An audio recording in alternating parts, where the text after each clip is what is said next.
Entonces, a continuar con el tema de fundaciones directas superficiales.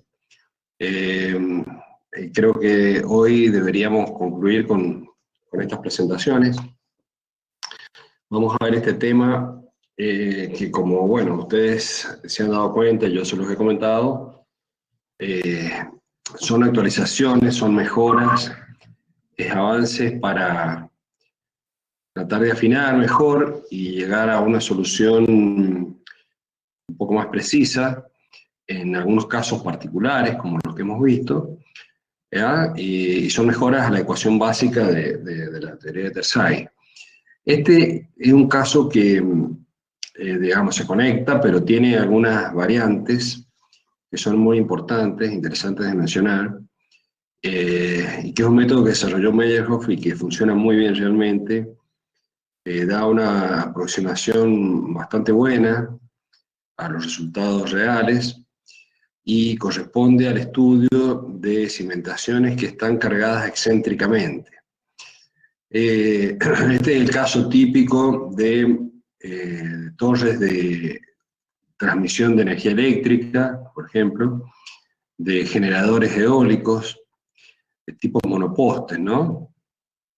En los cuales, digamos, hay una fuerza horizontal, es una base aislada, y, digamos, la base solita debe absorber tanto las cargas verticales como los momentos de vuelco provocados por las fuerzas horizontales originadas en viento o en sismos. Y bueno, es de destacar, digamos, que todo lo que hemos visto hasta ahora corresponde a la resistencia o a la capacidad de carga que da una fundación o una base, resistiendo solamente por la base, resistiendo solamente por el contacto entre el fondo de la cimentación y el suelo. No se ha tenido en cuenta hasta ahora, ustedes lo han visto, la posible contribución que puede haber del suelo lateral en contacto con la base. Ese es un tema que lo vamos a ver en particular cuando veamos las ondas, ¿ah? Pero quiero destacar para que observen, ¿ah? Que toda la capacidad o la resistencia de la fundación está desarrollada por la base. Bien. Entonces, acá, este es el caso de una cimentación que tiene un esfuerzo normal Q, una carga vertical, y un momento flector M. En este caso, que vemos en la figura, es un problema de dos dimensiones, un problema plano, y estudiamos el efecto sobre la cimentación de este momento flector en una sola dirección. Esto ya lo han estudiado seguramente en las materias que han tenido de hormigón y corresponde a la teoría de Rankine. Simplemente lo pongo acá como un recordatorio, una ayuda a memoria, porque si nosotros aplicábamos Rankine para estudiar el problema de materiales no resistentes a tracción, entonces teníamos el cálculo de la tensión, ¿está bien? Que esto vale máxima o mínima, como el esfuerzo normal más o más menos M sobre W sería el momento sobre el módulo resistente de la sección de la base, que como digamos sería 6 veces M dividido en B cuadrado por L, y de esa manera vamos a sacar un esfuerzo máximo, un Q máximo, y un Q mínimo, ¿eh? De un lado y del otro de la fundación. Cuando el momento flector es moderado, digamos, sucede esto, y en la medida que el momento flector empieza a incrementarse, este valor de Q mínimo tiende a 0, y en algún momento se hace negativo. Si el material fuera resistente a tracción, podríamos tener un pequeño valor de Q mínimo negativo acá, que es la resistencia a la tracción de ese material, pero en este caso el suelo no resiste tracción, entonces este diagrama trapezoidal se transforma en este diagrama triangular, donde todo lo que es, toda la zona traccionada, digamos, desaparece del diagrama de tensiones, ¿no es cierto? Y de esa manera se puede calcular este valor de Q máximo, como ya lo hemos estudiado. Esto va a suceder cuando la excentricidad de la carga vertical, si yo, digamos, convierto este efecto del momento flector, hago el diagrama equivalente, digamos, a una excentricidad de la carga vertical, el efecto es exactamente el mismo. Entonces, digamos que tener la carga vertical centrada en la base y un momento flector, o tener la carga vertical desplazada, un valor E, ¿también? Que depende, que es la excentricidad, ¿está bien? Y que es el valor de M sobre Q, que está acá. Ese es el valor de E. Entonces, en ese caso, yo voy a tener un área de la base que está colaborando, que está comprimida, y un área de la base que no colabora para nada en la presión. Y entonces, para este valor de la excentricidad, cuando la carga Q cae dentro del núcleo central de inercia, es decir, que la excentricidad es menor que B sobre 6, en una sola, y cuando la excentricidad es mayor que B sobre 6, vamos a tener un diagrama como este, con un valor de Q máximo que lo podemos calcular de esta manera. Ya vamos a ver cómo, por otro camino, llegamos al mismo resultado. ¿Está bien? Bueno, esto es lo que seguramente todos han visto hasta ahora, y vamos a ver qué hace Meyerhof. ¿Está bien? Esto es lo clásico, este es el Rankine. Yo creo que todos deben haber estudiado esto en sus carreras. Meyerhof lo que hace es determina dimensiones efectivas de la cimentación, y que dependen de la excentricidad. Y entonces encuentra una base equivalente que es B', del lado B' y lado L', ¿está bien? Bueno, acá estamos en el caso del momento en una sola dirección.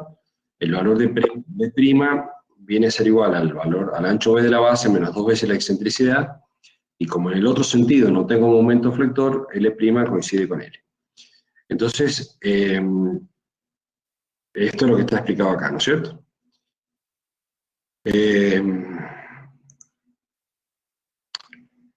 Y lo que hace ahora es aplicar la fórmula general de la teoría de Terzaghi, pero ya no considera la excentricidad de la carga, es decir, digamos, hago un análisis equivalente, base equivalente, también con carga vertical y centrada y diagrama uniforme de presiones, pero de dimensiones menores, de dimensiones B' y L'.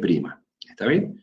Entonces, básicamente lo que hace Meyerhof es determinar esto que está acá, determinar cuánto vale B' y L', y, digamos, hacer el análisis equivalente, yo diría, ¿está bien?, a este análisis, ¿está bien?, donde yo tengo M y Q con la base B por L, ¿está bien?, con un diagrama de presiones triangular. Entonces encuentro ¿cuál es la base? ¿Cómo sería la base equivalente del lado B' y del lado L', también que tendría un diagrama de presiones uniforme, vertical y uniforme? ¿Está bien? Entonces, básicamente lo que hace Meyerhof es eso, es hacer una traducción, por decirlo de alguna manera, de un problema que tiene esfuerzo normal y flexión, digamos como solicitación, y encuentra la base equivalente. Encuentra una base equivalente, y a esa base equivalente, ahora, que es más chiquita, yo le puedo aplicar la teoría de Terzaghi, la teoría generalizada, la ecuación general de Terzaghi, como si fuera una carga vertical y uniforme. Entonces es una simplificación importante para el análisis. Entonces la capacidad de carga última de Meyerhof no es ni más ni menos que la ecuación que todos conocemos, con todos los factores de capacidad de carga y los factores de corrección que hemos visto. Pero acá es donde hay que prestarle atención cuándo vamos a usar la base entera y cuándo vamos a usar la base equivalente. ¿Está bien? Entonces, para los factores de forma que está acá, vamos a usar la base equivalente. Vamos a usar B' y L', que está acá. Para los factores de profundidad, no influye para nada. Todos están expresados en función de D sub F, B, entonces no nos afecta para nada. Y para los factores de inclinación tampoco. Entonces, prestar atención que, si bien los valores de C, NC, Q y NQ y gamma, N gamma, ¿no es cierto?, no están afectados. Lo que sí está afectado son los factores de forma, ¿está bien? Que ahí es donde tenemos que usar el área equivalente, un área más chiquita. Vamos a ver ahora, para las distintas situaciones que se pueden presentar, magnitudes de momento, dirección de aplicación de los momentos, forma de la base, cómo hacemos para calcular los valores que necesitamos para poder determinar la capacidad de carga.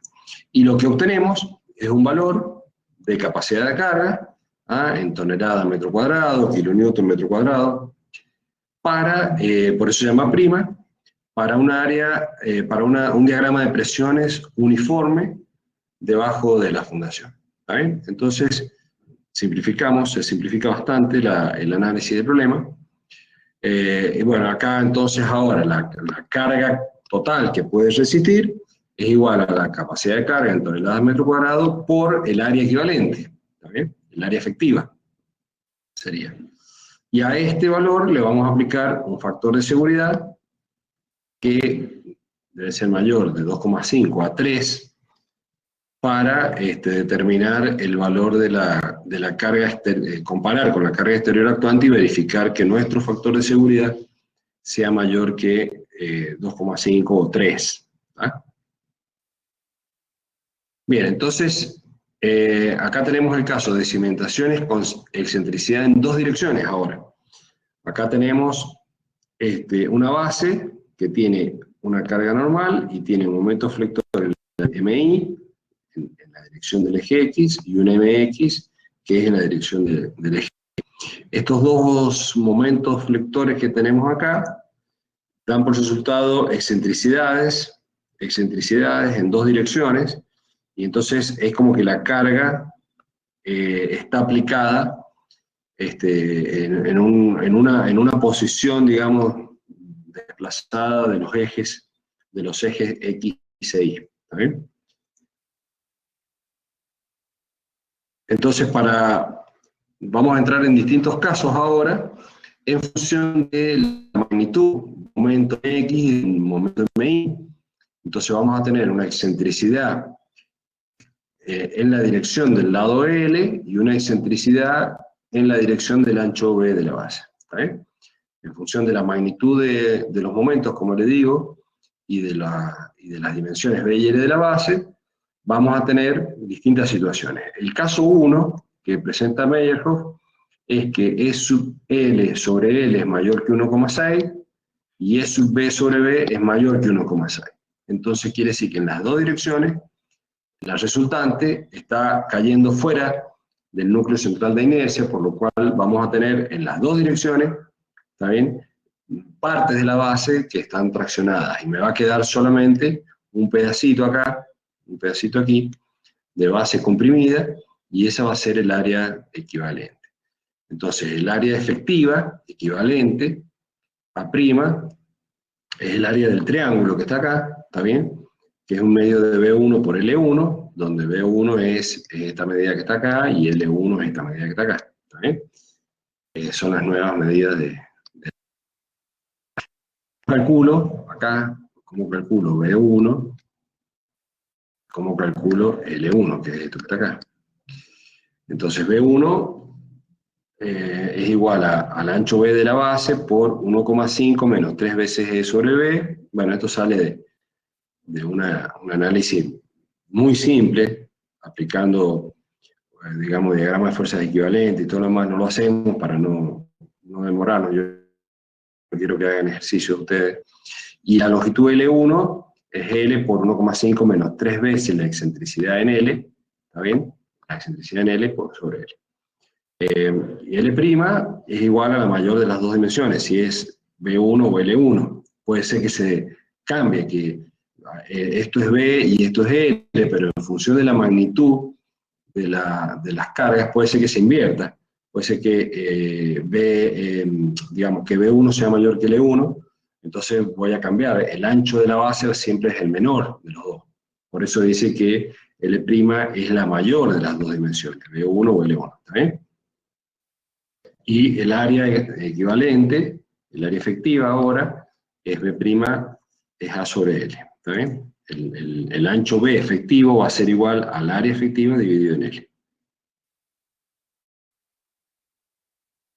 El caso 2, acá tenemos que E sub L sobre L es menor de 0,5 y E sub B sobre B es menor que 1,6. Quiere decir que en una de las dos direcciones tengo la base completamente comprimida, como se ve acá. ¿Está bien?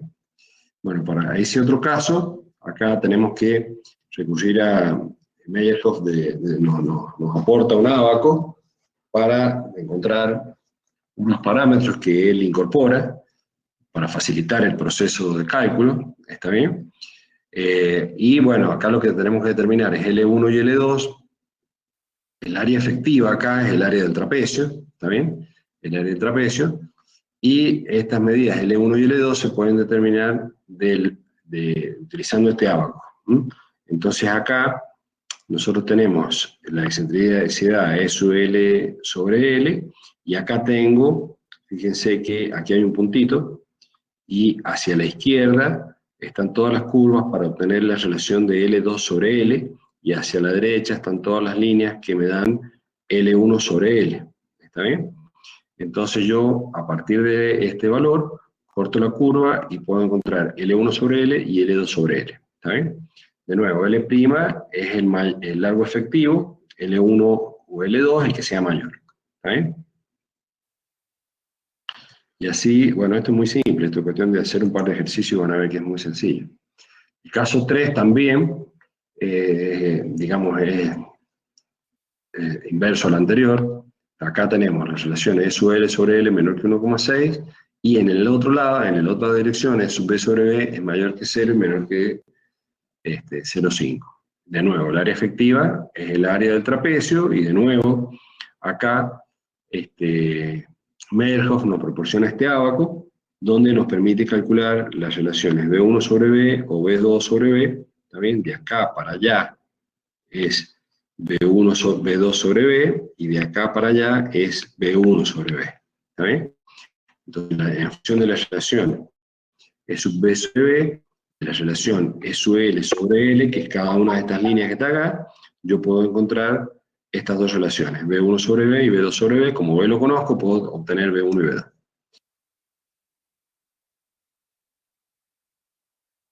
El caso 4 es un caso en el cual la excentricidad en ambas direcciones es menor que un sexto.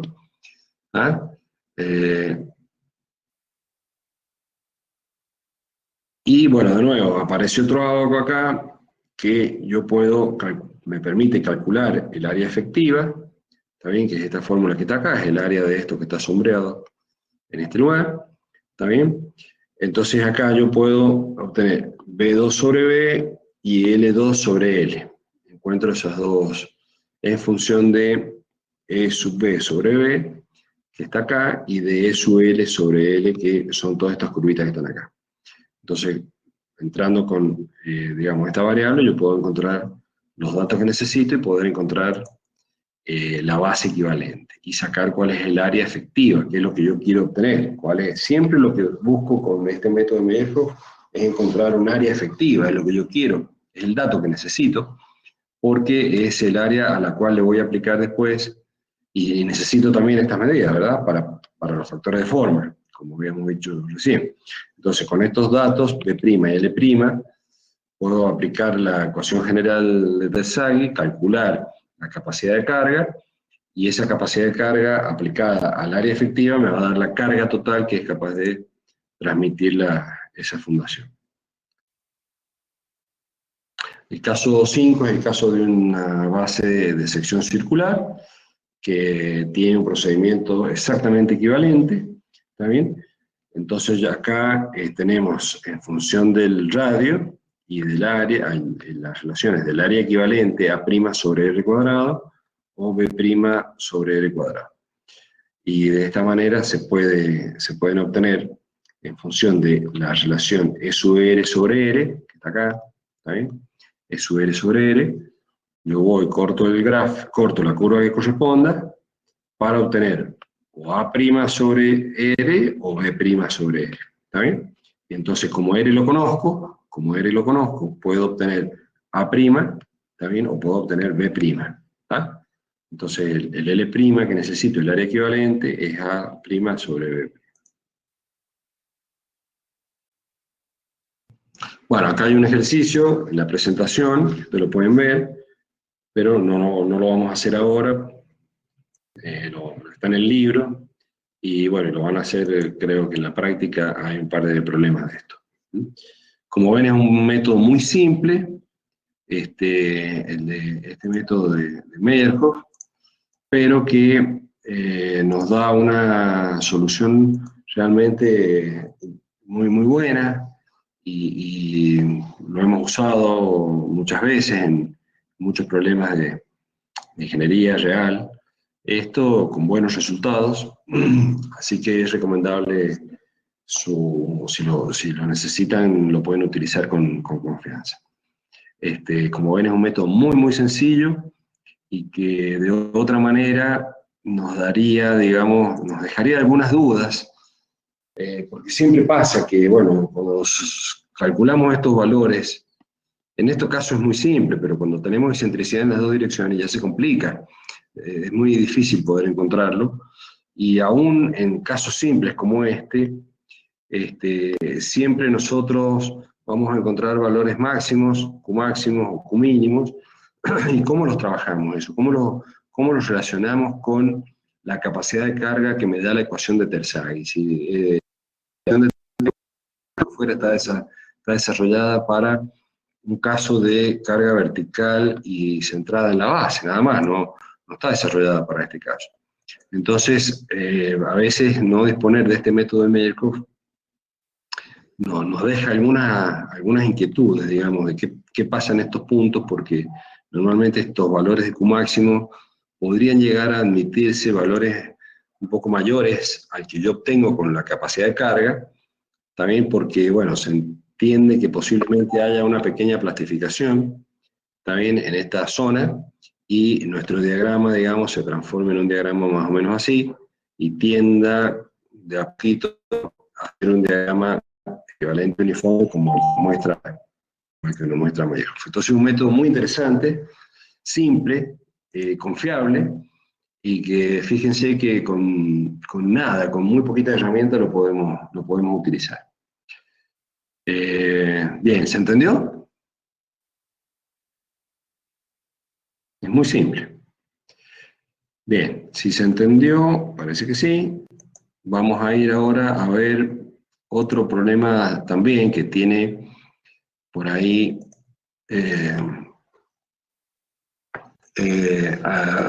algunos métodos de análisis que pueden llegar a ser complejos, pero también vamos a recurrir a los desarrollos que han hecho algunos investigadores sobre este tema, y que nos dan herramientas simples de análisis, muy simples de cálculo, para resolver nuestros problemas de ingeniería con una calculadora, con una planillita Excel, lo podemos hacer.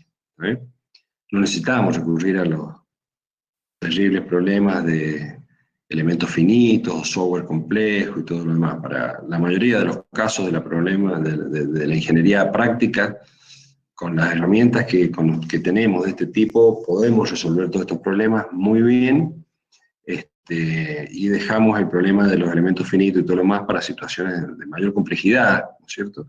Y que requieran análisis más particulares del tema. Estos son soluciones generales, como ustedes ven, que se aplican a numerosos problemas. Cuando yo resuelvo un problema geotécnico por el método de los métodos finitos, como les dije en la primera clase, estoy resolviendo y analizando solamente ese problema, ese caso particular. Entonces el modelo, el análisis que hago me sirve solamente para ese problema, no es una solución general. Puede servir como herramienta de investigación para encontrar ecuaciones generales, ¿no es cierto? Pero cuando lo uso en la ingeniería práctica me sirve solamente para resolver un problema particular. Bueno, otro caso de cimentaciones directas, superficiales, es cuando estamos cerca o en las proximidades de un talud. Entonces, ¿qué pasa? ¿Qué pasa con la capacidad de carga? ¿Cómo podemos estudiarlo a este tema? Bueno, acá existen dos métodos de resolución. Existen más, pero bueno, yo les traigo dos acá que son, digamos, de los más comunes y que son sencillos, son muy simples también de aplicación. Que es el método de Meyerhoff, que vale tanto para suelos granulares como para suelos cohesivos, y el método de resolución por las características de los esfuerzos en los taludes, que vale solo para suelos granulares, no vale para suelos cohesivos. ¿Okay? Siempre es importante entender, y esto está en el libro de Brajadas, ustedes lo pueden ver, las figuras, todos son del libro, así que le va a resultar familiar en el libro. ¿Cuál es el problema entonces? Cuando tenemos una cimentación próxima a un talud, es que en una de las dos direcciones yo tengo todo el terreno acá para que se desarrolle la capacidad de carga, y en la otra dirección me está faltando todo este suelo que está aquí para que la superficie de falla contribuya, atraviese este suelo y haya una contribución en la resistencia del corte de todo este suelo que me está faltando aquí. Entonces, evidentemente, en este caso, la falla se va a producir sí o sí hacia este lado, porque es la parte más débil de la contribución de la resistencia al corte, digamos, del suelo. En la otra dirección tengo todo el suelo, entonces acá es como que es más fuerte de este lado, entonces la falla seguramente va a salir viajando para allá la base, ¿no es cierto? Eso es lo que se plantea Meyerhoff. Y entonces, bueno, determina, fíjese que aplica la ecuación básica de Terzaghi, como en casi todos los casos sucede. Despreciamos acá la contribución de la sobrecarga de su F, fíjese que no aparece el segundo término, de Q por NQ, ¿está bien? Que Q es gamma por D sub F, ¿recuerdan? Gamma por D sub F, esto es Q. Bueno, ese término no aparece y no lo tenemos en cuenta, y tenemos en cuenta solamente la contribución de la cohesión y la contribución de la parte que está por debajo de la fundación. Pero no da la simplicidad del problema, en que lo único que hace es modificar los factores de capacidad de carga, ¿está bien? Para tener en cuenta la reducción que yo tengo acá de la contribución de este suelo que no está. Entonces la resistencia a la capacidad de carga viene expresada como la misma forma que lo expresó Terzaghi, como C' por un factor de capacidad ahora NCQ y un factor de capacidad de carga N gamma Q. Entonces todo nuestro problema ahora se va a reducir. Por supuesto que Meyerhoff hizo todo un desarrollo matemático, planteo de fuerzas, equilibrio de fuerzas, resistencia al corte, empuje pasivo, etcétera, etcétera, todo diagramas de fuerza de equilibrio en esta zona, como lo hizo Terzaghi, ¿está bien? Para llegar a poder integrar toda esa solución en estos dos factores que están acá, NCQ y N gamma Q, que tienen ecuaciones que contienen todo este problema, y de esa manera hacer una solución muy sencilla. Entonces lo que necesitamos encontrar son estos dos valores. Que Meyerhoff nos da la solución para cada caso. Y bueno, vamos a ver los casos uno por uno. En el caso que sean suelos granulares, que tenga cohesión C igual a 0, digamos la capacidad de carga, el primer término desaparece, ¿está bien? Porque C es igual a 0 y nos va a quedar solamente este valor. ¿Está bien? Para encontrar el factor N gamma Q, se utiliza una tabla en la que se ingresa en función de la relación B sobre B, ¿está bien? En función de beta, phi' y D sub F sobre B. Entonces, ¿en función de qué variables utilizamos? B mayúscula es el ancho de la base, B minúscula es la distancia del borde de la base al hombro del talud, beta es el ángulo del talud, phi, C' son los parámetros del suelo y H es la altura del talud. ¿Está bien? D sub F, por supuesto, como siempre, es la profundidad efectiva. Todas estas variables geométricas, yo puedo entrar a estas tablas, ¿está bien? Y para relaciones, fíjense, línea llena aparece D sub F sobre B igual a 0, y línea de trazo, D sub F sobre B igual a 1, ¿está bien? Entonces, voy a elegir cuál de las dos curvas, y acá yo tengo los distintos valores de phi 30 grados, phi 40 grados, ¿está bien? Y entonces, ingresando con la relación geométrica de B sobre B, ¿está bien? Corto la curva que corresponda, ¿está bien? Y acá estas curvas también dependen, este es el ángulo phi, y acá obtengo, digamos, el factor de capacidad de carga, N gamma Q, ¿está bien? Fíjense que hay tres curvas acá, para phi igual a 40 grados, pero lo que va cambiando acá es el valor de beta. Este valor de beta es 0, 20 grados o 40 grados del talud, ¿está bien?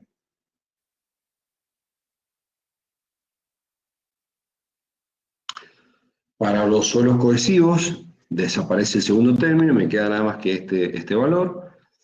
Y para esto necesitamos calcular un número, un parámetro intermedio, que no es ni más ni menos que un resumen, digamos, de algún conjunto de fórmulas como para poder llevar las ecuaciones a ábacos y cosas más sencillas.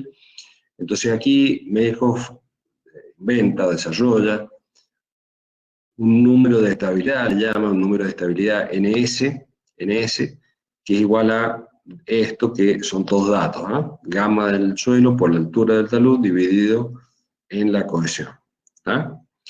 Y entonces nos dice, para B menor que H, directamente NS es igual a 0, y para B mayor que H, use las tablas con el valor de NS calculado, ¿está bien?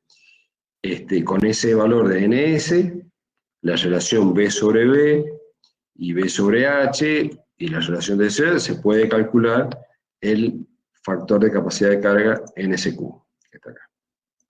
Entonces, ¿qué hace Meyerhof? Nos dice, bueno, miren, acá, ¿qué tenemos? Tenemos D sub F sobre B igual a 1 y D sub F sobre B igual a 0. Acá tenemos NS igual a 0 y NS igual a 0 para estas dos situaciones, para D sub F sobre B igual a 0 o D sub F sobre B igual a... Entonces, en función de B sobre B, para NS igual a 0, busco la curva que corresponde y saco NQ. Y para valores de NS mayor que 0, entro acá con B sobre H, y puedo calcular el valor de NSQ. ¿Está bien? Entonces, fíjense que un problema que podría ser complejo, difícil de resolver, difícil de interpretar, ¿cómo hacemos, cómo amasamos a este tema? Bueno, Meyerhof se tomó el trabajo de hacer toda la formulación matemática, que no la desarrollamos, como les digo, para tratar de simplificarnos un poco la vida a todos los ingenieros en la actividad práctica profesional. Entonces, este es el otro método, el método de resolución por las características de los esfuerzos en los taludes, que vale para suelos granulares. Entonces, una situación parecida, acá yo tengo la base que está en el hombro del talud prácticamente, y acá tengo la base que está, digamos, desplazada. Bueno, acá en este caso se tiene en cuenta esta pequeña contribución que hay a la capacidad de carga, pero la rotura y lo que va a determinar la falla, la rotura va a ser esta superficie que está acá. ¿Está bien? Puedo tener sobrecargas o no presentes. Entonces, en el diagrama esquemático de la zona de fallas para el nivel de desplante y la lejanía del talud, este valor B, y para D sub F sobre B mayor que 0 y B sobre B mayor que 0. Entonces, ¿cómo hacemos? Bueno, la fórmula utilizada para calcular es idéntica a la desarrollada por Meyerhoff. Sin embargo, ¿qué se modifican? Los valores de capacidad de carga. ¿Está bien? N gamma Q para suelo granular, ¿está? Por eso no aparece el término C por NC. ¿Está? Y se trabaja con las mismas variables, prácticamente. Lo que sí es una formulación distinta y nos lleva a ábacos y tablas, digamos, propias de este método. Y es un procedimiento muy sencillo porque en las tablas se identifica cuál es la tabla que corresponde para el D sub F sobre B que yo tenga en mi problema. Se ingresa con el valor del ángulo del talud y la relación de la separación de la base con el hombro del talud y el ancho de la base y el valor de φ', y de esa manera otra vez obtenemos el valor de capacidad de carga, que es lo que estamos buscando. Entonces, problemas complejos, la verdad que sucede muy a menudo, sobre todo en líneas eléctricas, de transmisión eléctrica, y todo eso, que la base cae en cualquier lado y a veces cae muy cerquita de los taludes. Bueno, y hay que evaluarlo. Entonces, bueno, como lo decía el método, acá vamos a tener los valores para D sub F sobre B igual a 0, y acá yo tengo, fíjense, B sobre B igual a 0, B sobre B 0,5, B sobre B igual a 1 y B sobre B igual a 2.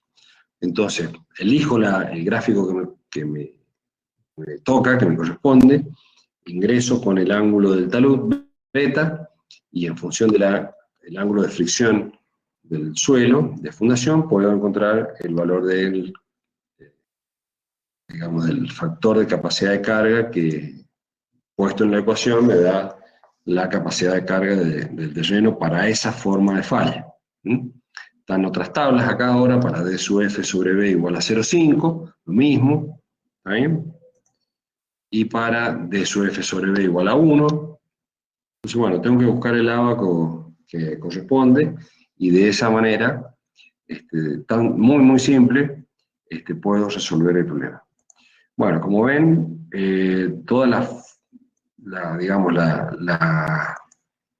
parte fuerte conceptual de este tema lo hemos desarrollado en la primera y segunda clase. Lástima que Alejandra, por ejemplo, no estuvo, porque ahí es donde se da todo el contenido fuerte conceptual del tema, y ahora estos temas que estamos viendo ahora son presentaciones de solución práctica, nada más. Son muy simples de ver, y uno con el libro de Brajadas. El libro de Brajadas no es un libro de texto, es un libro que es un manual.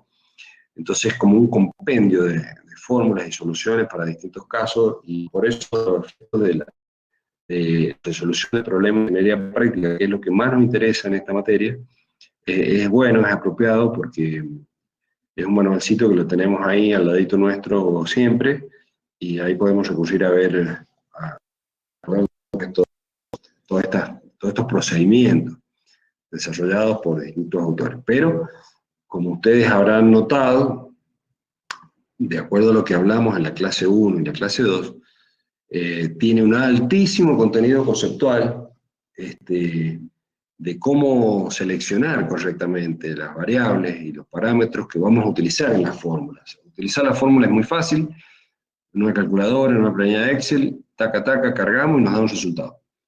Pero de la manera que nosotros seleccionemos esas variables, ángulo de fricción, cohesión, velocidad de aplicación de la carga, si saturado, no saturado, etcétera, etcétera, vamos a obtener resultados que pueden ser, digamos, con una dispersión tremendamente grande. Entonces, el problema, como les dije en la primera clase, no es un problema de cálculo. El problema de cálculo es simple, es aplicar la fórmula, nada más. Una calculadora, una planillita Excel, nos resuelve todas las cuentitas con 20 decimales, y nos quedamos felices y contentos. El problema de todo esto es el diseño.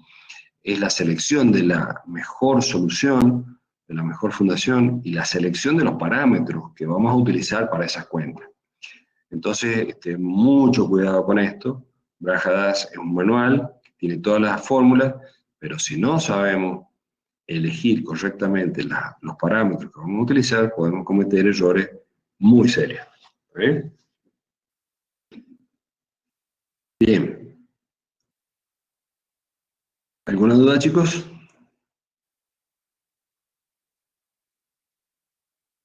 Bien. Vamos entonces a continuar. Ahora,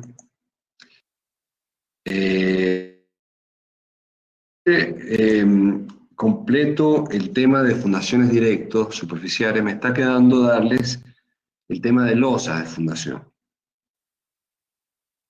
Pero el tema de losas de fundación no se lo vamos a dar ahora, lo vamos a dar un poquito más adelante, cuando veamos una presentación que corresponde a cómo determinar, y aquí cabe todo lo que les acabo de decir, pero con todas sus letras, cómo determinar el módulo de reacción del terreno, el coeficiente de balasto. Vamos a estudiar el coeficiente de balasto que tanto aparece por ahí en los libros de estructura, en los libros de hormigón, aparece por todos lados. ¿Está bien? Pero ustedes van a ver que digamos, tiene mucho detalle a la hora de determinar ese número, determinarlo en el campo, y a la hora de seleccionar el coeficiente de balasto correctamente para que nos arroje resultados confiables digamos, cercanos a la realidad. Entonces, cuando el tema de losas lo vamos a ver junto con ese tema, cuando veamos coeficiente de balasto, porque ahí lo aplicamos directamente. Entonces, en un par de clases más vamos a ver ese tema. ¿Vale? Ahora vamos a pasar a ver el último tema el último subtema de este tema, que tiene que ver con asientos, y que es el segundo de las variables, de las consideraciones de cálculo y de diseño que yo tengo que hacer cuando calculo una fundación. Acuérdense que hablamos en la primera clase que el diseño de una estructura de fundación contiene dos verificaciones fundamentales. Una es que no falle por corte, decíamos, que sea una verificación de resistencia, sería, y hemos visto desde hace ya 2 clases para atrás y hasta hoy, es cómo determinar ese valor de capacidad de carga, ese valor de resistencia, también para que no falle por corte. La otra cuestión que hay que verificar en una fundación es que los asentamientos que se produzcan sean compatibles con la estructura. Entonces, vamos a ver ahora cómo recomendamos hacer esos cálculos, ¿no?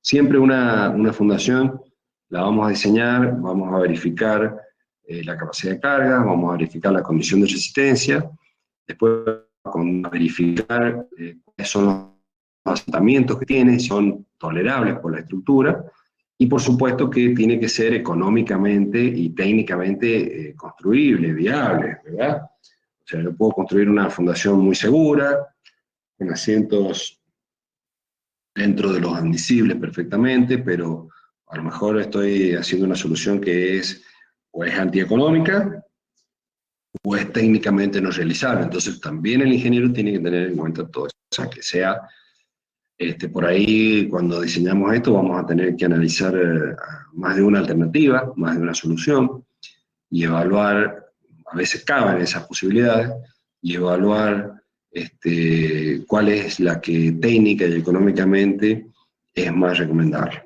Ustedes vean que dentro de las cosas que son como elementales de las variables que vamos a tener que estar lidiando, tienen que ver con el ancho B de la base y con la profundidad de fundación. Son las dos cosas que es lo más elemental, es lo más común que pase, que tengamos que estudiar situaciones para variando esas dos variables, ¿no es cierto? Porque si yo hago una fundación directa a 50 centímetros de profundidad, o a 1 metro, o a 1,50 m, o a 2 metros, entonces el D sub F cambia, me cambia el estrato, cambian las propiedades del suelo donde me estoy apoyando, cambian las propiedades del suelo que está, me cambia el D sub F, el Q, ¿no es cierto?, el gamma por D sub F.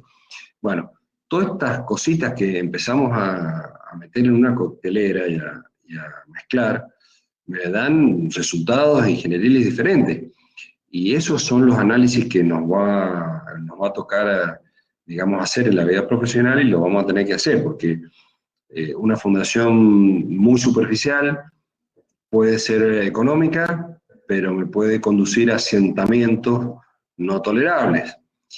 Una fundación muy profunda de una cimentación de un muro, por ejemplo, puede ser irrealizable, porque si yo digo, bueno, a ver, hagamos la fundación de un muro de mampostería de 20 centímetros, que el cimiento tiene 35 centímetros de espesor, y de acuerdo a la estratificación de suelo que yo tengo, digo, la tengo que fundar a 3 metros de profundidad, y no lo puedo hacer, porque a lo mejor no, las condiciones del terreno no me permiten hacer una excavación de 35 centímetros, 40 centímetros por 3 metros de profundidad. No es posible hacerlo. Entonces, hay que tener en cuenta todas estas cositas cuando hacemos el diseño de la fundación. Entonces, bueno, vamos a entrar a ver ahora este tema de acentos que tienen que ver con, digamos, recordar que la ecuación constitutiva, también que representa la historia de carga de formación para un suelo, siempre es una función hiperbólica, ¿está bien? Siempre una función hiperbólica, básicamente no lineal, y que de acuerdo a la rigidez del suelo, ¿está bien? De acuerdo a la rigidez, mayor rigidez o menor rigidez del suelo, ¿está bien? Me puede conducir para un mismo valor de capacidad de carga, a asentamientos totalmente diferentes, ¿está bien? Entonces, esta forma de comportamiento del suelo es determinante, ¿está bien?, a la hora de determinar ese valor de capacidad de carga que tenemos que adoptar para verificar nuestra estructura. Entonces, la relación entre los movimientos del terreno y la estabilidad de las estructuras cimentadas sobre él es compleja, por lo que les acabo de comentar, y existen muchos mecanismos generadores de movimiento en el terreno. Las cargas, niveles freáticos, bueno, ya hemos conversado un poquito de eso. Existen también distintos tipos de estructura, y cada estructura de una capacidad distinta para resistir o ser deteriorada por esos movimientos, ¿está bien? Hay estructuras más rígidas, menos rígidas, que hay estructuras que toleran más desplazamiento y otras que no toleran desplazamientos, vamos a ver eso. Entonces es importante comprender que las condiciones del suelo son susceptibles a cambiar también antes, durante y posteriormente a la construcción. Algo hemos hablado de esto, que pasa cuando se supera el suelo y construye un suelo no arcilloso, lo que hablábamos en la primera clase, lo reitero porque es para no olvidarse. También un limo arcilloso en estado muy seco, recuerdan que tiene esa cohesión aparente provocada por la tensión superficial y que lo hace rígido, con un comportamiento, digamos, rígido al principio, y en el momento que se satura el suelo pierde totalmente esta cohesión aparente, desaparece la tensión superficial, y la constitutiva del suelo pasa de un momento para otro de tener un comportamiento, como les digo, en estado seco, pasa a tener de un comportamiento rígido, pasa a un comportamiento como este que está acá, ¿está bien? Entonces no es que se colapsa la estructura, porque voy a desarrollar la capacidad de carga que yo tuve en cuenta, ¿no es cierto? Acá yo dije, la tensión admisible es esa que está ahí, pero claro, esa tensión admisible pertenece, en el caso del suelo seco, en el caso del suelo seco, un comportamiento rígido, me da un asentamiento, y en el caso que se sature posteriormente, me da un asentamiento posterior. Entonces, este paso de aquí hasta aquí, también en el momento de la saturación, genera asentamientos que pueden ser muy nocivos para la estructura. Entonces, esto, no olvidarnos que esas condiciones pueden cambiar. Entonces yo tengo que tener en cuenta ese detalle.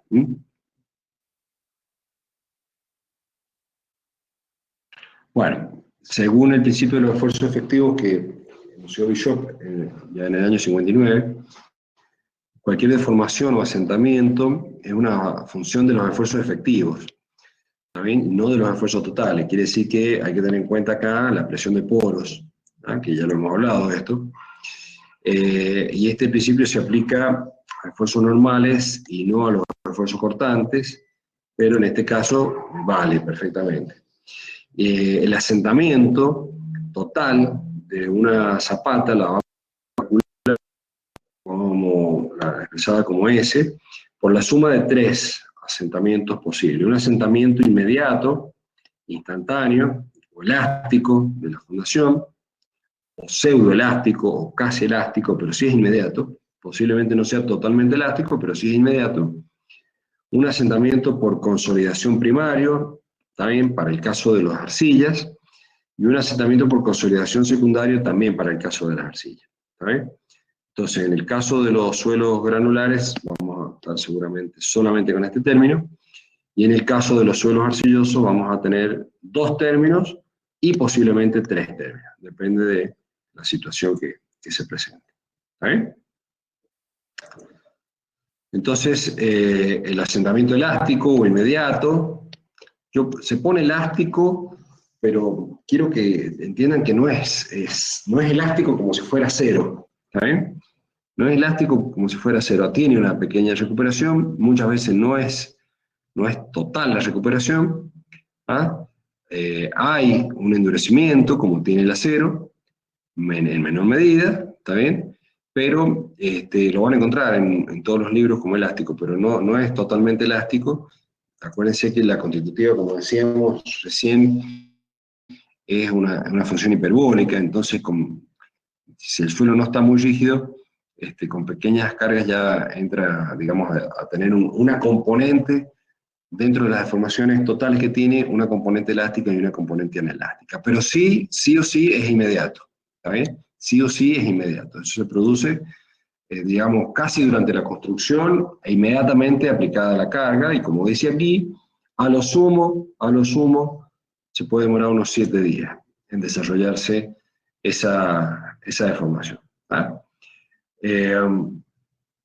Bowles en el año 96 nos dijo que, bueno, se aplica a todos los suelos granulares finos, incluidos limos y arcillas, y acá quiero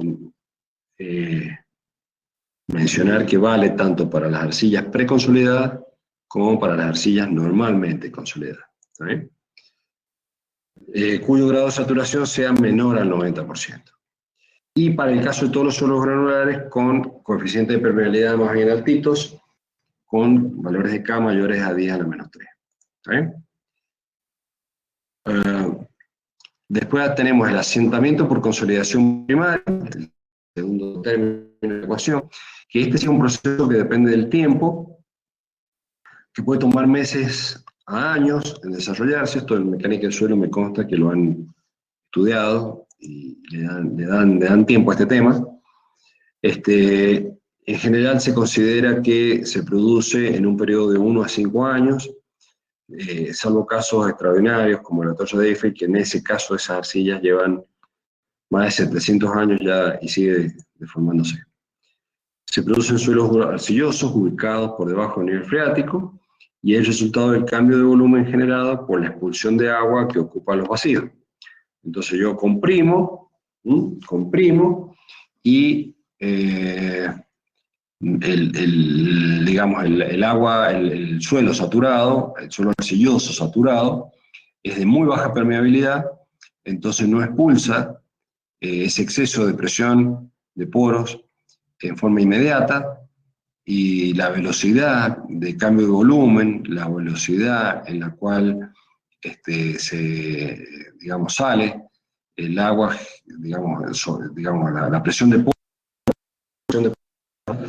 va a depender del tipo de arcilla, del tipo de suelo arcilloso, pero a lo largo del tiempo va a ir de a poquito transfiriendo la presión de poros, la presión que tiene el agua, a medida que la va expulsando al agua, la va a ir pasando a los granos de arcilla y al contacto intergranular que se va a ir desarrollando. Por eso es tan lento, es tan despacito. El análisis de asentamientos por consolidación se aplica a todos los suelos saturados o casi saturados de grano fino, en los cuales podía aplicarse la teoría de consolidación, que ustedes, como les digo, sé que la han estudiado en mecánica de suelo y le han dado tiempo a este tema para verlo. O sea, han hecho ensayos inclusive y todo lo demás. El asentamiento por consolidación secundario se produce una afluencia plástica que se produce luego que termina la consolidación primaria. Es la colita de la curva de consolidación. Este también depende del tiempo y ocurre durante un periodo de muchos años, después que se ha completado la disipación de exceso de presión de poros, que ya hay contacto intergranular, es un valor de esfuerzos efectivos constante, es decir, es un problema de deformación plástica ya de la materia, ¿está bien? De los granos de arcilla. Es causado por el ajuste viscoso de las partículas del suelo arcilloso, ¿eh? Lo que les acabo de decir.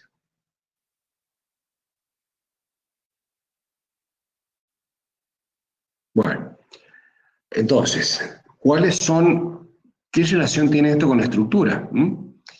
Y acá de nuevo resalto, como lo digo en todas las clases, la palabra geotecnia, ¿está bien? La palabra geotecnia, que es interacción suelo-estructura, el análisis de la fundación, el análisis del suelo, en relación con el comportamiento estructural, ¿está bien?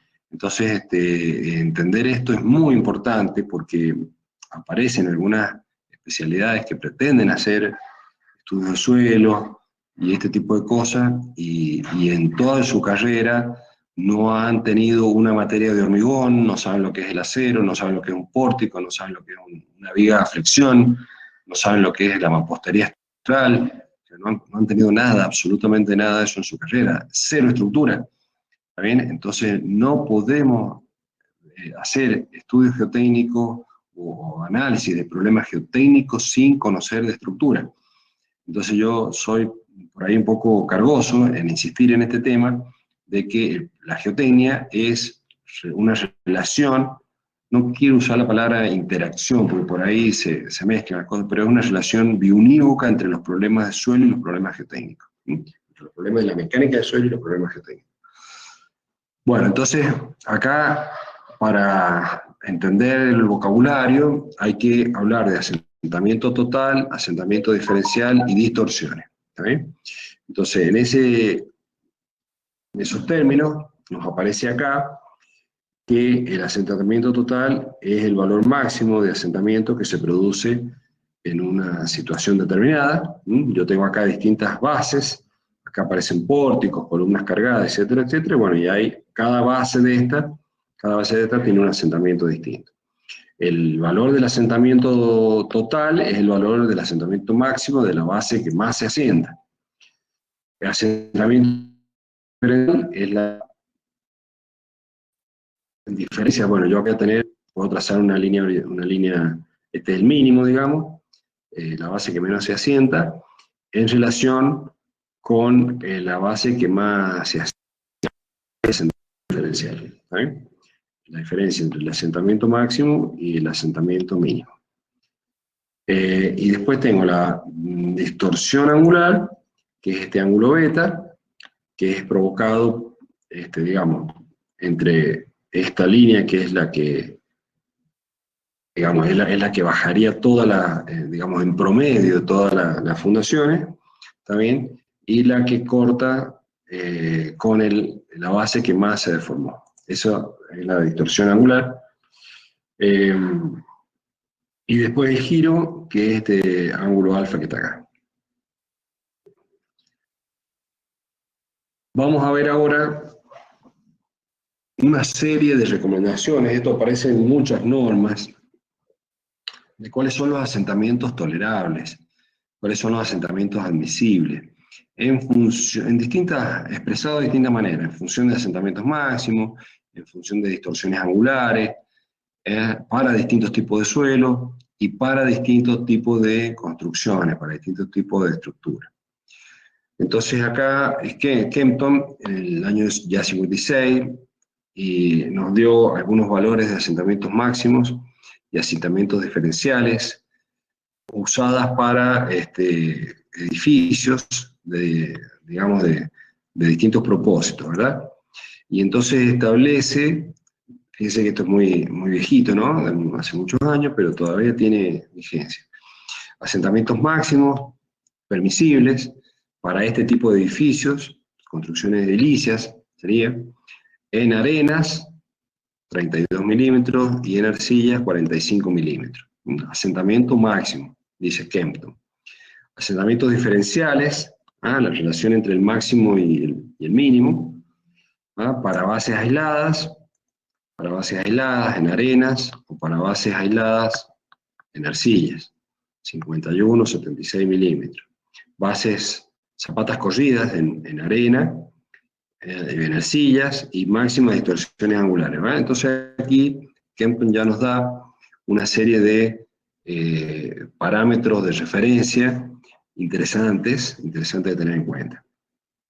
Hay otros autores, Polchin y Tokar, que también proveen algunas recomendaciones para relaciones de delta sobre L, es decir, el asentamiento diferencial en relación a la longitud del edificio, en ese sentido, y da que es un 3 por 10.000 acá, para L sobre H menor que 2, y 0.001 sería un L sobre 1000, por decirlo, expresarlo de otra manera, para L sobre H igual a 8. ¿Tá? Referencias, ya vamos a ver cómo se ve. Otras referencias, el código soviético, acá también nos da algunas recomendaciones para edificios, edificios de altura, en función de L sobre H y de delta sobre L para arcillas, arenas. Estos son silos, esto es para un silo, por ejemplo, ¿está bien? Tiene L sobre 1000 sería, o 0.01 para el caso de suelo arcilloso. Acá hay otra recomendación importante de Bershun, un autor muy destacado, y acá nos da valores de beta, fíjese. ¿verdad? Y acá empieza a ser interesante, nos da relaciones de distorsiones beta para distintos tipos de estructura y de qué daño, qué problema puede tener cada estructura. ¿Está bien? Por ejemplo, acá dice fisuraciones en paneles y muros de mampostería. ¿Está bien? El muro de mampostería. Acá aparecen fisuraciones para beta ya igual a 1 sobre 150. ¿Está bien? Daños en pórticos con diagonales. ¿Está bien? En marcos con diagonales, 1 sobre 600, por ejemplo. ¿Está? Entonces, fíjese que ya depende de qué tipo de estructura tenga. Antes era una cuestión más general, pero ya vamos teniendo cosas más concretas, más específicas de aplicación. Acá tenemos otro autor también, Grant, que propone distintos valores de asentamientos máximos en función de beta para bases aisladas, para cementaciones corridas. ¿Está bien? Este es del Comité Europeo de Normalización, que es muy bueno, estas recomendaciones, porque fíjense que acá aparecen un término que es muy importante, muy interesante, que es el límite de serviciabilidad, se llama. Es decir, que la estructura sigue funcionando, no ha colapsado, pero desde el punto de vista del servicio que brinda, está comprometido ese servicio. ¿Está bien? Es un puente que ha sufrido deformaciones, no se cae el puente, puede circular algún vehículo, pero con obstáculos o con problemas y generar dificultades, digamos, entonces se ha superado ese límite de serviciabilidad. ¿Está bien? Entonces da parámetros como asentamientos totales, asentamientos diferenciales y distorsiones, en función del tipo de fundación que tiene, bases aisladas, zapatas corridas, pórticos, y fíjese 25, 50, 5 milímetros. Entonces esta recomendación del Comité Europeo está muy buena, digamos, para tenerla cerca y consultarla. Aquí hay un ejemplo de algunos estudios que se han realizado respecto a este tema, y que, fíjense, es el desempeño de algunos puentes y pilas, de estribos y pilas, fundaciones de pilas y estribas, de puentes, y digamos, los asentamientos, los desplazamientos medidos en esos puentes, desplazamientos horizontales, también desplazamientos horizontales y desplazamientos verticales. Y acá aparecen unas referencias donde dice, bueno, en este campo ya no es tolerable, y en esta zona sí son tolerables, porque es lo que vieron en el campo, es lo que vieron en el terreno.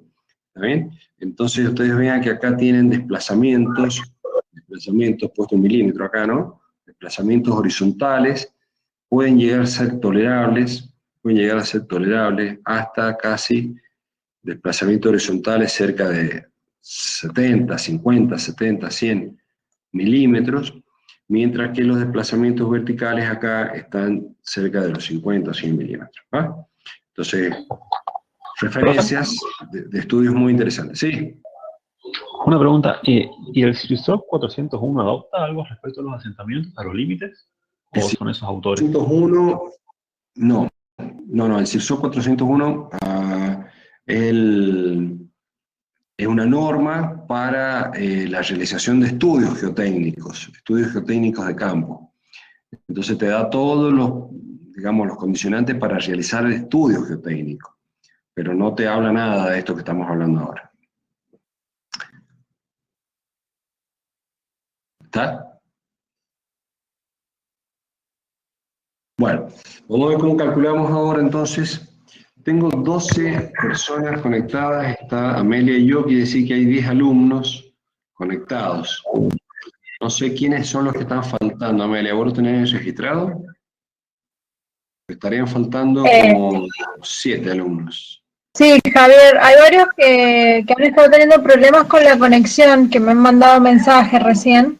Así que sí, lo estoy siguiendo. Bueno, buenísimo, muchas gracias. Bueno, asentamiento elástico o asentamiento inmediato, y les vuelvo a repetir que no es del todo elástico, es un asentamiento producido en el suelo durante la aplicación de la carga como resultado de una deformación elástica del suelo, pseudoelástica. Entonces, cuando se tienen en el caso de los suelos preconsolidados, esfuerzos menores a esa fuerza de preconsolidación, la presión máxima, que es la presión anterior máxima que ha tenido el suelo, las deformaciones producidas son muy próximas a ser recuperables. En este caso son recuperables, ¿está bien? En el caso de las arcillas preconsolidadas. Cuando yo cargo el suelo a una presión menor a la carga de preconsolidación y retiro la carga, es probable que se recupere la mayor parte de esa deformación. Es en el único caso que yo voy a tener un comportamiento más o menos elástico del suelo. Entonces, por esa razón, una vez que paso la fuerza de preconsolidación, ya empiezo a desarrollar la hipérbola y empiezan a aparecer deformaciones anelásticas. ¿Está bien? Entonces, por esta razón, se denomina a la presión de preconsolidación, se la considera como esfuerzo de fluencia del suelo. ¿Está bien? Entonces acá nosotros vamos a tener un diagrama de esfuerzo de formación, y tenemos la curva hiperbólica de deformación del suelo, y acá vamos a tener un módulo tangente inicial, ¿tá? Si el suelo se comportara por esta recta, sería elástico lineal y se recuperaría todo, pero bueno, no es así, ¿está bien? Y entonces tenemos acá el módulo tangente inicial, al inicio de la curva, y acá tengo el módulo secante, ¿está bien?, del suelo, que es el que seguramente vamos a utilizar nosotros para calcular el asentamiento, o sea, para llegar a este punto, que está acá, ¿está bien? Y calcular este valor de asentamiento que está ahí, nosotros lo que hacemos es no recorrer la curva hiperbólica, sino que directamente trabajamos con el módulo secante. Llegamos al mismo punto y llegamos al mismo módulo de formación. Entonces lo que hacemos es trabajar en la determinación de este valor de módulo secante para un valor determinado de fuerza, ¿ah? Que normalmente es un porcentaje de la fuerza de rotura, y con eso determinamos este módulo secante, y con eso calculamos los asentamientos. En muchos casos es así. ¿Eh? Entonces, en el caso, lo que hablábamos, ¿no es cierto?, que no es totalmente elástico el suelo, yo tengo una curva carga de formación, si descargo,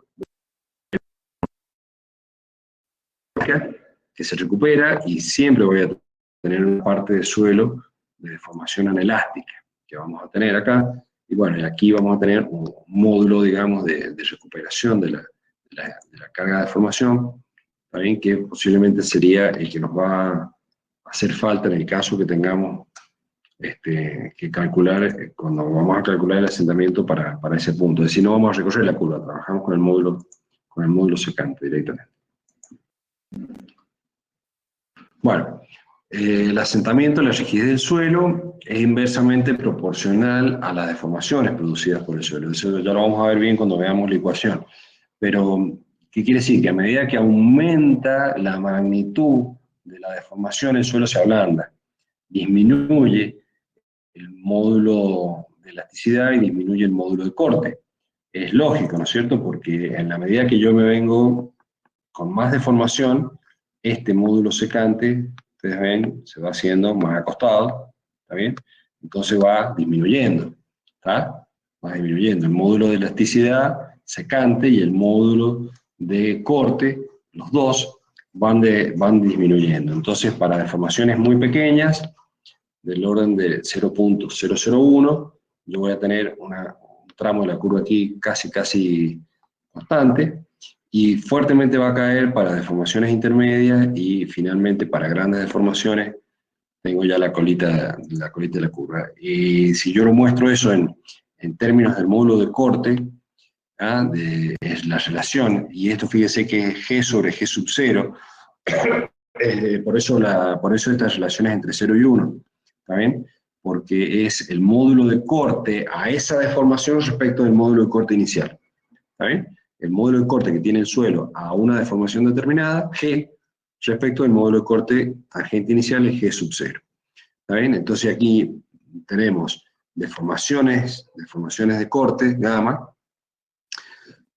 Voy a tener muy pequeñas deformaciones hasta el rango de 10 a la menos 6, más o menos, ¿está bien? Voy a tener con pequeñas deformaciones entre 10 a la menos 6 y 10 a la menos 3, y voy a hablar de grandes deformaciones para 10 a la menos 3, 10 a la menos 2, 10 a la menos 1, ya estamos en la zona de las grandes deformaciones de corte. Aquí hay un ejemplo, digamos, los muros de contención típicamente están en este rango de deformaciones, están entre el final de las pequeñas deformaciones y el principio de las grandes deformaciones. Las fundaciones, las estructuras de fundaciones también están en esta zona, y los túneles, por ejemplo, presas, envases y todo lo demás ya entran en esta zona de las grandes deformaciones, y todos los ensayos de laboratorio que trabajamos nosotros, los ensayos de corte, ensayos de axiales y todo lo demás, siempre llegamos a deformaciones en el ensayo que involucran las grandes deformaciones. Y debe ser así porque es la forma de llegar a encontrar la respuesta, la constitutiva de la carga de formación para relaciones de vacío constante, ¿está bien? Es decir, que ya estamos en una situación de residual, de deformaciones residuales, como hablábamos en la primera clase, ¿se acuerdan?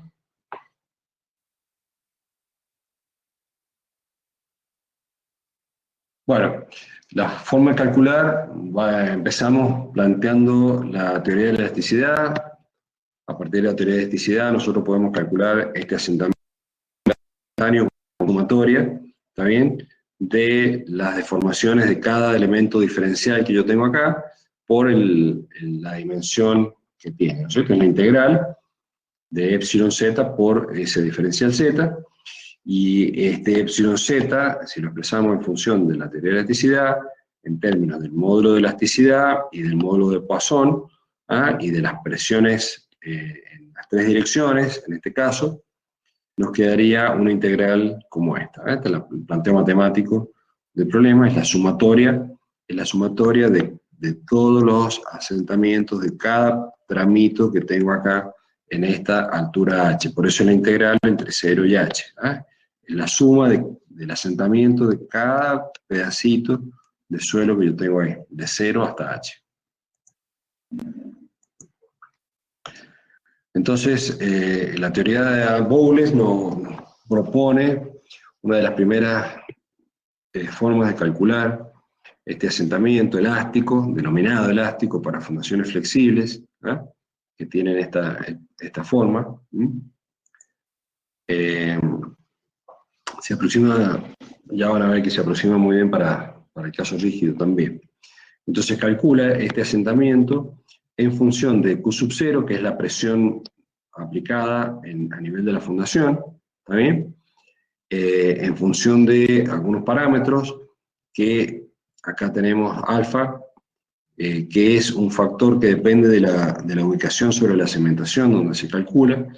Este valor de alfa vale para el centro, en función de qué lugar de la base estoy calculando el asentamiento, ¿no es cierto? Por eso alfa vale 4 para el centro de la base y vale 1 para el borde. ¿Está bien? B' es el semiancho de la fundación.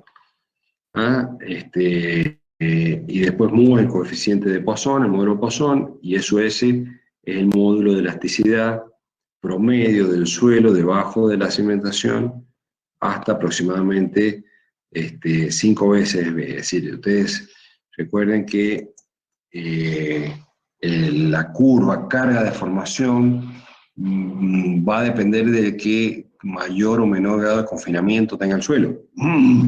Entonces, si yo tengo un elemento de suelo puesto a una determinada altura, por aquí, por ejemplo, tiene una presión horizontal, presión vertical, que genera un confinamiento del suelo, y ese confinamiento me va a dar una constitutiva, carga de formación, y de esa carga constitutiva, carga de formación, yo voy a tener un módulo de elasticidad también para el suelo en esta zona. Y si me voy a otra zona del terreno, acá tengo otra presión, tengo otra relación de confinamiento del suelo, y entonces voy a tener otra constitutiva de carga de formación, y voy a obtener otro módulo de elasticidad diferente para este estrato, y otro módulo diferente para este estrato. ¿Está bien? Entonces el método me dice que obtenga el valor del módulo de elasticidad, ¿está bien? El módulo de elasticidad, pero en un punto determinado. ¿Está bien? Módulo de elasticidad promedio del suelo debajo de la cimentación medido desde 0 hasta 5B. Entonces yo tengo que tomar desde 0 hasta 5B, y seguramente voy a obtener una curva lineal, o sea, en la mayoría de los casos, salvo para todos los suelos, de suelos granulares y arcillas normalmente consolidadas, yo voy a tener la variación del módulo de elasticidad en profundidad que va a ser lineal, porque depende del confinamiento, básicamente. Y entonces me dice, bueno, tenga el valor promedio, promedio desde 0 hasta 5B, esta altura es 5B, y yo tengo que sacar ese número, el valor promedio. ¿Está bien? Después, bueno, me aparecen otros dos parámetros de rigidez, que son factores de forma, el I sub S y I sub F, que están, son, digamos, tablas y ábacos que están publicados en Brajadas. No los tengo acá, lamentablemente no los puse, pero bueno, se pueden sacar del libro en función de los parámetros que estamos trabajando. Entonces, de esa manera yo puedo calcular el asentamiento elástico para esta base, digamos, con esta profundidad de fundación de su F, la carga Q sub 0, digamos, que viene desde la superestructura, ¿no es cierto? La profundidad H, bueno, todo lo que es el suelo afectado por debajo de la fundación. Una ecuación muy sencillita que se puede cargar en una planillita Excel y es muy fácil de utilizar, pero reitero que acá es donde está, digamos, una de las cuestiones de mayor importancia, y van a ver que es donde más dificultades se van a encontrar para poder determinar este valor del módulo de elasticidad. Hay muchas relaciones, siempre va a ser el método más confiable los ensayos de laboratorio, pero a veces, bueno, van a tener que recurrir a correlaciones a partir de ensayos de CPT, de densidades, de tipos de suelo, para poder obtener el valor del módulo de elasticidad y el valor del coeficiente de Poisson.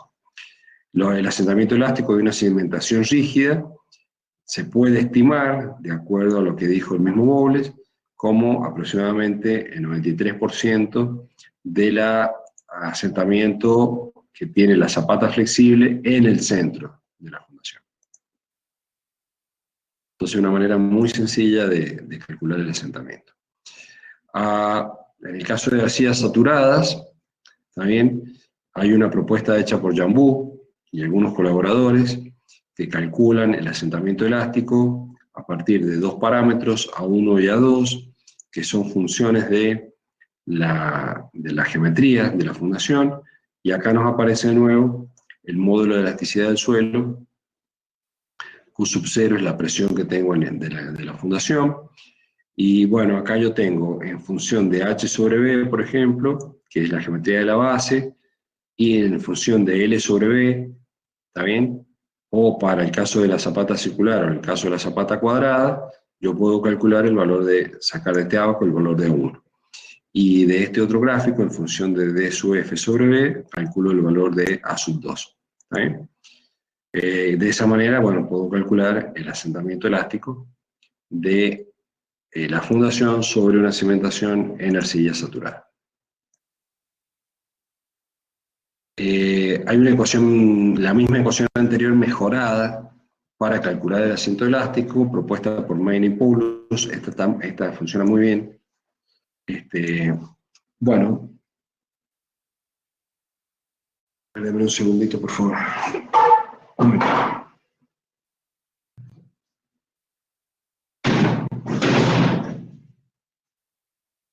Entonces, Main y Poulos nos presentan esta fórmula que depende de la rigidez de la cimentación, la profundidad de empotramiento de la cimentación y el incremento de módulo de elasticidad, acá. Entonces, bueno, nos permiten calcular un diámetro equivalente para una zapata rectangular, B por L. Obtenemos el diámetro equivalente de una zapata circular, es decir, B sub E. ¿Está bien? Entonces calculamos esto en función de la geometría de la fundación, y luego vamos a calcular el asentamiento elástico en función, fíjense, otra vez me aparece el módulo de elasticidad, el coeficiente de Poisson, y en función de tres factores que están acá, I sub G, I sub F y I sub E, ¿está bien? Que son los factores de influencia de la variación del módulo de elasticidad con la profundidad, factor de corrección por rigidez de la cimentación y factor de corrección por empotramiento de la cimentación, es decir, la profundidad que tiene. Y bueno, tengo tres curvas acá para calcular cada uno de esos factores, a partir del término beta, ¿está bien? Que es E sub 0 sobre K por B sub E, conozco todos los datos, ¿está bien? Puedo, en función de H sobre B, calcular el valor de I sub G. Este otro, bueno, calculo este valor de K sub F, que está acá, también en función de los parámetros conocidos, y saco I sub F. Y este otro, en función de D sub F sobre BE, calculo el valor de I sub E. Y con eso tengo todos los datos que necesito. Fíjense que acá está lo que les comentaba recién, el módulo de elasticidad es un módulo inicial a esa profundidad, es sub 0, y después tiene una variación lineal, ¿está bien? Y ese valor K que utiliza aquí es la pendiente de la recta de variación del módulo de elasticidad con la profundidad.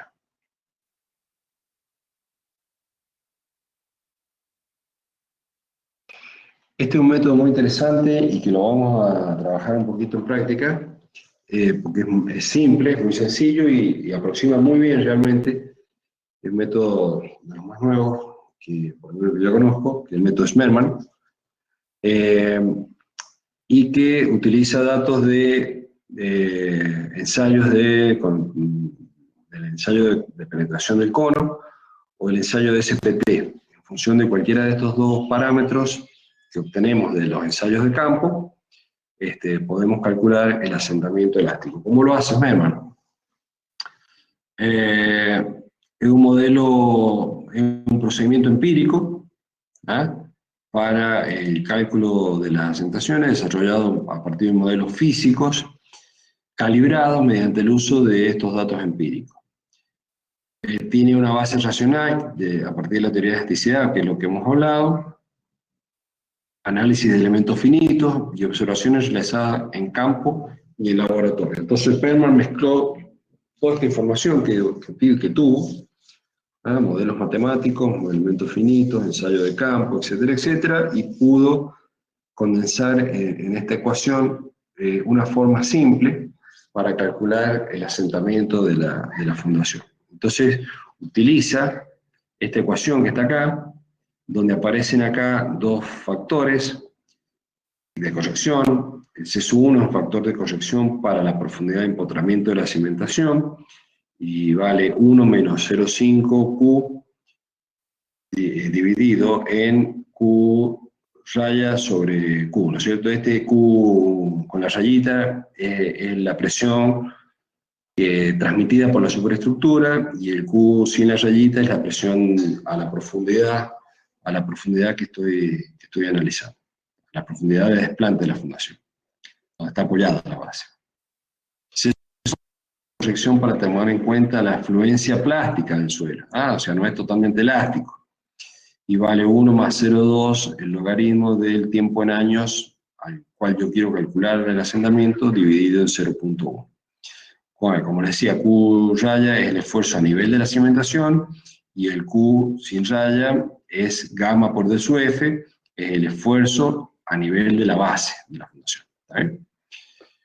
Y sub Z, este número que está acá, es un factor de influencia de la deformación unitaria, es decir, a ver, cuánto cada estrato de suelo en profundidad, qué peso tiene en el cálculo del asentamiento, es decir, una sumatoria ponderada, ¿también? Por decirlo de alguna manera, porque considera este factor de influencia que depende del módulo de elasticidad de ese estrato, a esa profundidad, por la altura de ese estrato. Entonces, por eso acá aparece una sumatoria.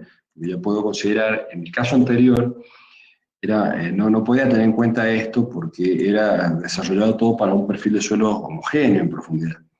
Pero si el suelo está estratificado, Smerman me permite tenerlo en cuenta en el cálculo. Entonces, ¿qué hace Smerman? Bueno, dice que I sub z ocurre para z igual a z1 y luego se reduce a 0 en z igual a z2. O sea que yo para un valor de z1 tengo un máximo de este índice de sub z, ¿está bien? Y luego se reduce a 0 para un valor de z2. Entonces, para una zapata cuadrada, L sobre B igual a 1, este valor de rigidez I sub z tiene un valor máximo para 0,5B y se hace 0 para 2 veces B. ¿Está bien? Y para una zapata corrida, ¿está bien? Para una zapata corrida, este índice I sub z se hace máximo para Z1 igual a B, y se hace, o sea, para una profundidad Z1 igual al ancho de la base, y se hace 0 para una profundidad Z2 igual a 4 veces el ancho de la base. ¿Ahí? Entonces, yo voy a calcular, digamos, para distintas formas de la base, o cuadrada, este es el caso cuadrado y este es el caso corrido. En los casos intermedios de bases rectangulares, por ejemplo, con L sobre B, puedo calcular los valores de I sub z que corresponden, máximos, ¿está bien? Para estas relaciones. ¿Eh? Acá voy a tener Z1 sobre B y en función de L sobre B de la zapata cuadrada. Es decir, yo puedo obtener esta curvita que está acá, estas líneas que está acá, para una zapata rectangular. Estas curvas que están acá es para cuadrada, para base corrida, y con esto puedo hacerlo para una zapata rectangular. ¿Está bien? Bueno, entonces yo obtengo, en función de los datos que conozco, esta curva, este factor variable de I sub z con la profundidad, y lo que hace ahora Smerman es superponer esto con la estratificación que tiene el suelo. ¿Está bien? Bueno, acá tengo distintos, antes de pasar a la herencia, el módulo de elasticidad del suelo que está en el Brajadas, ¿está bien? Y algunos datos de módulo SUS en función de Q sub C, de la resistencia a penetración del cono, ¿está bien?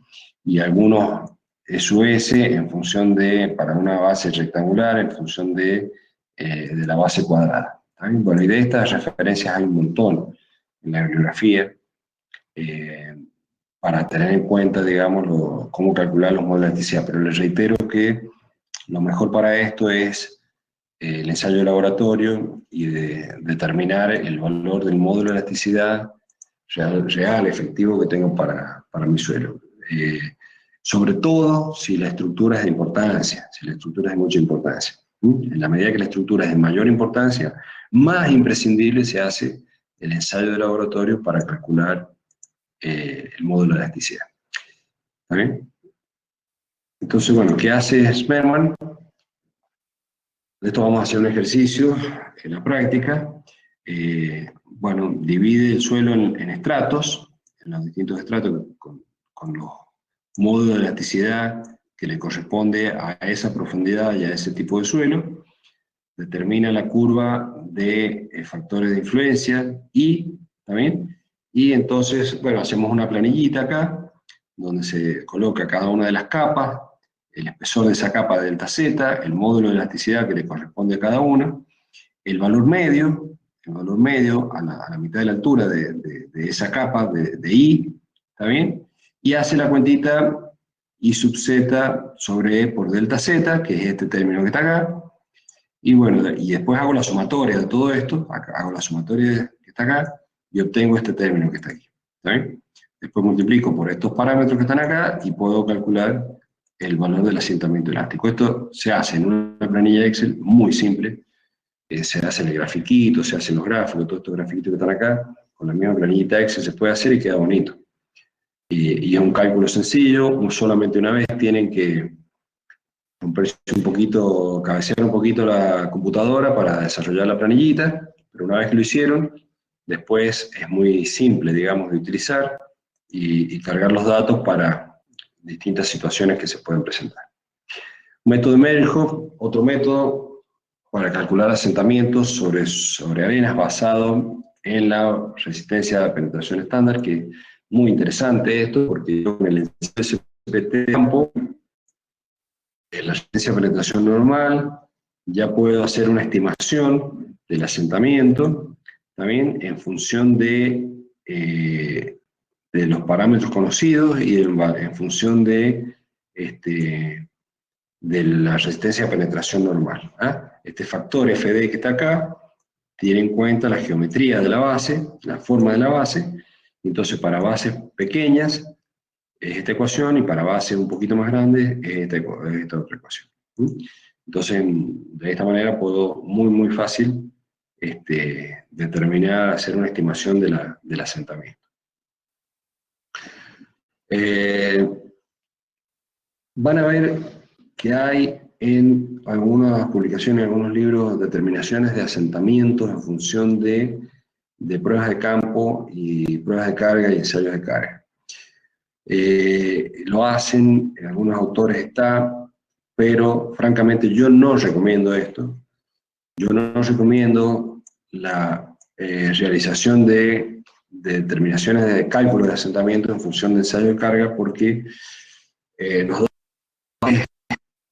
veces lejanos de la realidad. El ensayo de carga es un ensayo, digamos, es una prueba a escala de lo que sería el comportamiento de la base, ¿está bien?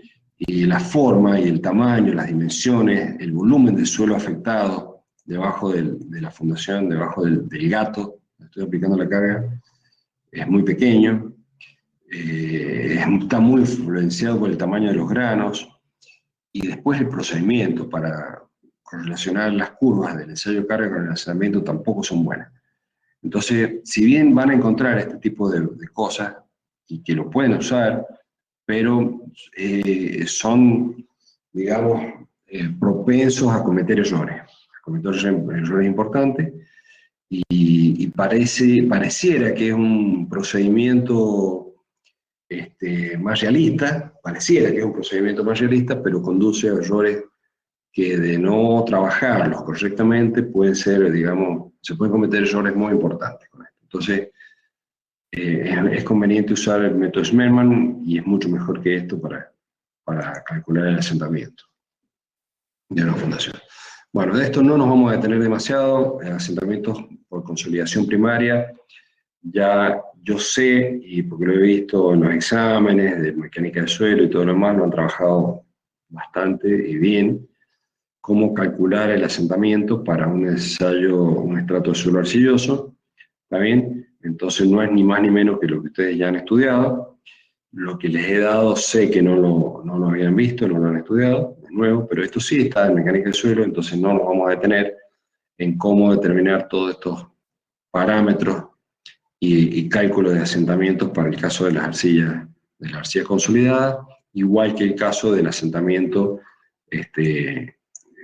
por consolidación secundaria para el caso de la arcilla. ¿Está bien?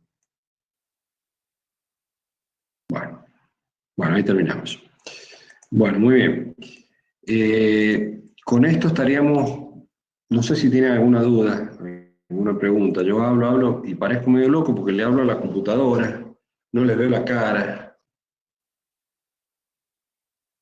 Entonces me siento medio loco por ahí. Porque como le hablo a la